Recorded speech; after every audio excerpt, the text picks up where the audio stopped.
என்னமா sweet corn வச்சு என்ன பண்ணிட்டு இருக்க? இதோ அத்தை சொல்றேன். ஸ்வீட் கார்ன் ஒன்று எடுத்துக்கிறேன். இந்த மாதிரி மசாலாவோட டேஸ்டா செய்யறது எப்படின்னு பார்க்கலாம் வாங்க. 5-6 பல் பூண்டு எடுத்திருக்கேன். அதை நல்லா தூளா நல்லா நறுக்கிட்டு கொஞ்சமா மல்லி இலை எடுத்திருக்கேன். அதையும் நல்லா தூளா நறுக்கிக்கலாம். ஒரு பிளேட்ல கட் பண்ண மல்லி இலை போட்டு அதோட சீஸ் கொஞ்சமா திருவி விட்டுக்கிறேன். மயோனஸ் 2 ஸ்பூன் போட்டு கட் பண்ண பூண்டை சேர்த்துட்டு உப்பு கொஞ்சமா சேர்த்துட்டு மல்லித்தூள் 1/2 ஸ்பூன் சேர்த்துட்டு மஞ்சத்தூள் கொஞ்சம், மிளகாய் தூள் 1/2 ஸ்பூன், பெப்பர் 1/4 ஸ்பூன் சேர்த்துக்கலாம். இது எல்லாத்தையும் சேர்த்ததுக்கு அப்புறம் நல்லா மிக்ஸ் பண்ணிட்டு வேக வச்ச கார்ன் வந்து முழுசா எடுத்திருக்கேன். அந்த கார்ன்ல வந்து நம்ம மிக்ஸ் பண்ணி வச்சிருக்க மசாலா வந்து ஃபுல்லா அப்ளை பண்ணிக்கலாம். கேப் தெரியாம கார்ன் ஃபுல்லா அப்ளை பண்ணிக்கலாம்.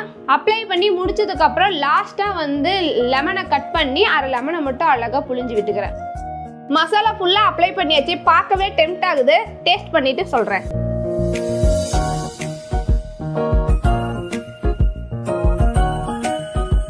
செம்மையா இருக்கு. வீட்ல எப்படி இருக்குன்னு நீங்களும் செஞ்சு பார்த்துட்டு கமெண்ட்ஸ்ல சொல்லுங்க.